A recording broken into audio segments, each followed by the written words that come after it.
Just before we get into the 8th part of Forgotten NASCAR Crashes, be sure to leave a like and subscribe if you haven't already. If you want to see more Forgotten Crashes or just crashes in general, check out my second channel to see some compilations. Also, we are trying to hit 50,000 subscribers on this channel, so it would mean the world to me if you guys could help me get there. Anyways, let's get right into the video.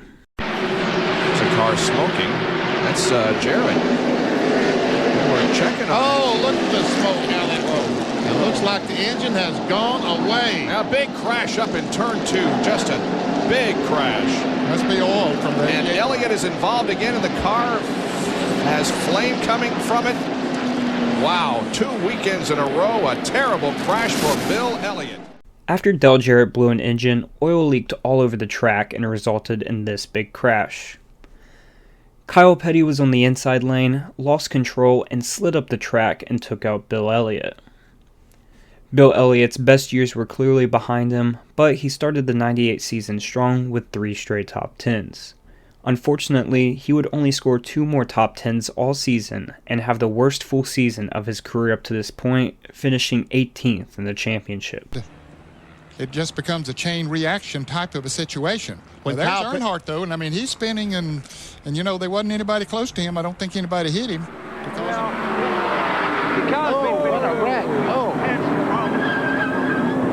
That is Greg Sachs in the number 40 car. He has gotten hard into Jimmy Hensley. Jimmy Burton Hensley has spun. Dave Marcus is in it. An incredibly hard hit for Greg Sachs. Here comes the field back to the flag. The racetrack itself is clear.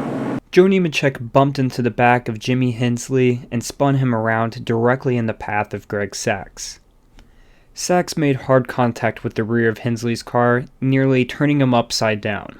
This 1995 part-time season would be Hensley's last of his Cup career, but he found success in the new Craftsman Truck Series, winning 2 races and scored 4 straight top 10 points finishes from 1996 to 1999.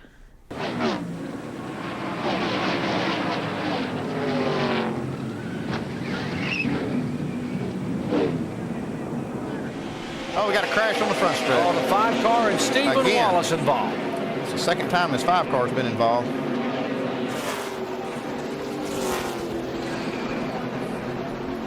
Stephen Wallace was having at least a top 15 finish, maybe a top 12 finish. Involved in this one now, caution for the 7th time today. Landon Castle and Steve Wallace were having a battle for 15th when Steve got a little under Castle, causing them both to wreck. This was Landon's 17th start of the year for Junior Motorsports, and finished the season with a disappointing 5 top 10s in 19 races. He would get one more chance with Junior Motorsports in 2010, a 3-race stint where he finished no better than 18th. I'm sure he's going to look at it. He had an unfortunate day whenever he had the flat tire earlier, but This will set up the 8th green-white checkered of the year. Downs International Speedway, we are under our 3rd caution of the day. Tom Carey has hit the wall hard in turn number 1 here on lap 80. There he is, the yellow truck right in the center. Seemed to be some contact, yes. And now the 46 of Rob Morgan gets into the car, and he just, you're right, nosed head on in the wall. Now as he comes down, Lance Norrick is going to come along and make contact with the left side, and then Norrick is going in the wall. So both these trucks eliminated from competition, I would think. Rob Morgan got into the back of Tom Carey Jr. and sent him hard into the outside wall.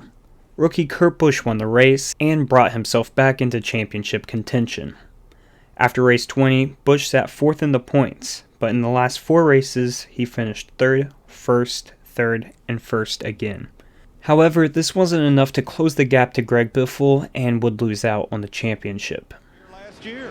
I think he's going to get back. Kurt Busch, uh-oh, got another car around over here coming through turn 8. Oh, no! Hard no. lick. Kenny Schrader got Sterling Marlin in the 14 car, and they're still stacking up. Casey Mears.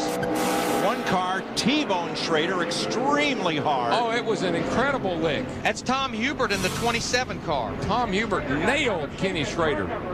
We are under a full course caution now here coming to lap 1. On the first lap of the 2006 Dodge Save Mart 350, Ken Schrader spun in front of the field and caused a rare big one at a road course. One driver that made it through the melee was Scott Pruitt. After a relatively successful open-wheel career, Pruitt made the switch to stock cars in 2000. That season, he had a dreadful 31.5 average finish with 11 DNFs in 28 races and only one top 10.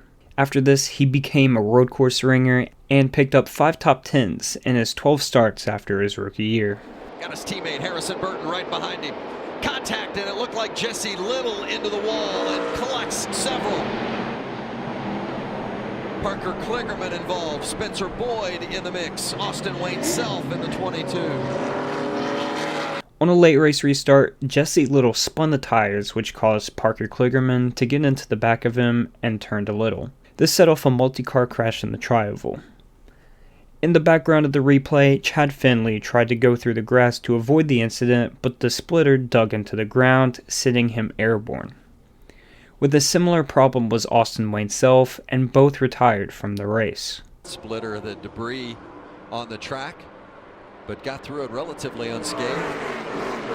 You see the splitter, he did hit that splitter bench. You're exactly right. Terrific run going in that number 88. It's a blue car right in the middle of the screen. Oh no! We have a problem. And the crash that we had hoped would not happen, and look at the mess right here at the start-finish line. Too numerous to count. I mean, there's just nowhere to go. With just under 50 laps to go, this huge crash was set off by Scott Pruitt cutting down in front of Robbie Gordon. The drivers attempted to take evasive action, but ended up in a huge wad at the exit of the tri-oval. Luckily, the crash only took out 7 drivers. Other angle. Michael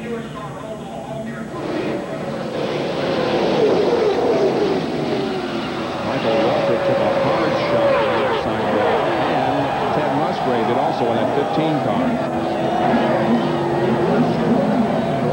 Here's Christopher Bell to the inside of Justin Allgaier. Look out, Ryan Preece is around. He'll hook the mud. Oh, what a hellacious spin to the inside of turn number 2. Ryan Preece going for a wild ride off the second corner. John Hunter Nemechek made contact with Preece and ultimately sent him spinning into the tire barriers at Indy. He hit the tires at one of the worst angles possible, resulting in a scary hit. In the previous season, Ryan Preece made a bet on himself, and instead of re-signing with JD Motorsports for a full-time season, he accepted a 4-race deal with Joe Gibbs and won a race. In 2018, Preece signed for 15 more races and performed well enough to earn himself a Cup Series ride for 3 seasons. They're driving like Freightliners, big cargo ships. The wakes off these things are unbelievable. That's why the draft works. That's why the race is what you are seeing today with this drafting and the passing. The 73 into the wall. That's Ben Stansel. Hard contact for that 73 truck. Well, this is going to be a... Ben Stansel lost it all by himself on the backstretch and had a hard hit with the inside wall. This was the 5th and final start of Ben's NASCAR career and was out of the sport before the age of 21. Kyle Busch won this race, his 7th truck win of the year, adding to his 9 nationwides, 4 cup wins, and nationwide championship, which was obviously a very impressive year for Kyle. However, his 2008 season the year prior was even better, with 21 wins in NASCAR's top 3 series. Barrier there. I think he might have hit just past the safer barrier, Phil. He might have got right into the concrete. You see that ball move on the backside. Here comes Kevin Harvick under Ryan Newman and Kurt Busch. Oh, look out, trouble in the wall. Kurt Busch and Newman. And the 29 car, Kevin Harvick, broke loose there.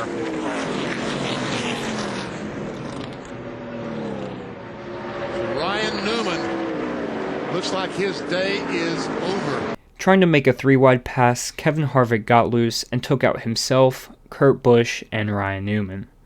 Although it was Harvick's mistake, Busch and Newman paid the price by retiring from the race while Harvick continued and rebounded to finish 2nd. This was the last race of the season, but none of the drivers involved were in contention to win the championship.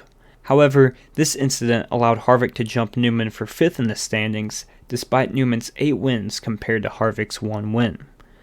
Consistency was not key for Newman, as he recorded 7 DNFs in the 2003 season compared to Harvick's 0, with Harvick completing a ridiculous 99.6% of all laps that season. That debris flying, now all these guys are concerned about that because they had to run through all that. Anyways guys, that's it for this video. This was 10 Forgotten NASCAR Crashes number 8. If you guys do like this series and want me to continue it, let me know in the comments below. I really love making this series, so just comment down below if you want to see more. I will see you guys in the next video. Make sure you leave a like and subscribe. Peace.